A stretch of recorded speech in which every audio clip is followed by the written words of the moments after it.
Hello friends, welcome to my channel Divyanka's ডায়েরিতে তোমাদের সবাইকে স্বাগত।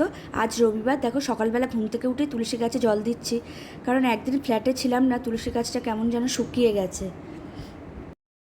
এখন বাজে সকাল 8টা। মহারানী উঠে স্বপ্নে কী দেখেছে সেই গল্প আবার আমাকে শোনাচ্ছে।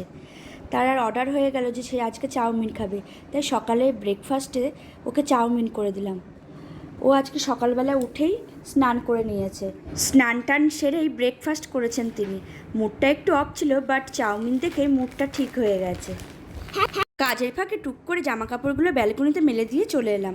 আজকে দুপুরের মেনুতে ছিল ভাঙাচোরা শুক্তো, টক ডাল, সর্ষে দিয়ে বেলে মাছ, ভাত আর আম। আর মেয়ে বেলে মাছ খায় না বলে ওর জন্য দুটো কাতলা মাছের পেটি ভেজে দিয়েছি।